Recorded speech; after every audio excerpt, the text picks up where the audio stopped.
ભરૂચના સાયકલિસ્ટ નિલેશ ચૌહાણ તથા શ્વેતા વ્યાસ દ્વારા વિશ્વ આરોગ્ય દિવસની ઉજવણીના ભાગરૂપે સાયકલ યાત્રાનું આયોજન કરવામાં આવ્યું હતું।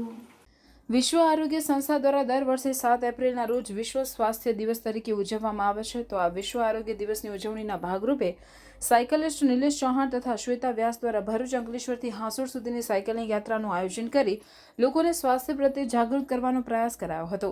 આ સાયકલ યાત્રા દરમિયાન નિલેશ ચૌહાણે જણાવ્યું હતું કે આ વર્ષે વિશ્વ આરોગ્ય સંસ્થા દ્વારા મારું સ્વાસ્થ્ય મારો અધિકારની થીમ પર વિશ્વ આરોગ્ય દિવસ ઉજવાઈ રહેલો છે। વિશ્વ સ્વાસ્થ્ય દિવસ નિમિત્તે અંકલેશ્વર ભરૂચના સાયકલિસ્ટ નિલેશ ચૌહાણ તથા શ્વેતા વ્યાસે જણાવ્યું કે મારું સ્વાસ્થ્ય મારો અધિકારના બદલે મારું સ્વાસ્થ્ય મારી જવાબદારી સૂત્ર અપનાવી દિવસ દરમિયાન કમસે કમ 1 કલાક પોતાની જાત માટે ફાળવી સાયકલિંગ, રનિંગ, વોકિંગ અથવા અને કોઈપણ પ્રકારની કસરત તથા સ્વસ્થ ખોરાક લેવો જરૂરી છે। જો વ્યક્તિ સ્વસ્થ હશે તો જ સ્વસ્થ સમાજ બનશે। તેથી દરેક વ્યક્તિએ મારું સ્વાસ્થ્ય મારો અધિકારના બદલે મારું સ્વાસ્થ્ય મારી જવાબદારી સૂત્રને અપનાવી સ્વસ્થ સમાજ અને સ્વસ્થ વિશ્વના નિર્માણ કરવામાં આપણે સહભાગી બનવું જોઈએ।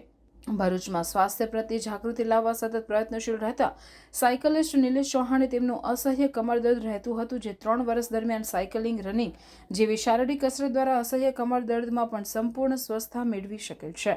તથા ભરૂચના મહિલા સાયકલિસ્ટ શ્વેતા વ્યાસે સાયકલિંગ તથા ફિટનેસ એક્ટિવિટી દ્વારા 2 વર્ષ દરમિયાન તેમનું 30 કિલો વજન ઓછું કર્યું છે તથા ભરૂચ જિલ્લાની જનતાને શારીરિક કસરત દ્વારા સ્વાસ્થ્ય જીવન અપનાવવા માટે સતત પ્રયત્નશીલ રહે છે।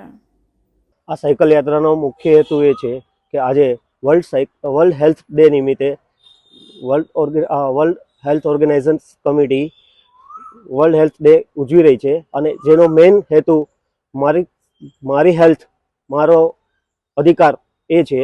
પણ મારું કહેવું એવું છે કે દરેક વ્યક્તિએ મારી હેલ્થ મારી જવાબદારી પ્રમાણે વર્તી અને એ રીતે રોજ સાયકલિંગ કે રનિંગ કરીને ઉજવી શકે છે રોજ જ અને સ્વસ્થ રહી શકે છે। અમે આજે ભરૂચ, અંકલેશ્વર, સજોદ એમ સાયકલ યાત્રા યોજી અને વિવિધ લોકોને મળ્યા અને એમને પોતાના હેલ્થ વિશે કેવી રીતે જાગૃત રહેવું જોઈએ, રોજ એમણે ઓછામાં ઓછું અડધો કલાક આપી અને પોતાની હેલ્થ માટે નાનો અમસ્તો પ્રયાસ કરવો જોઈએ, એ માટે અમે એ લોકોને માહિતી આપી છે।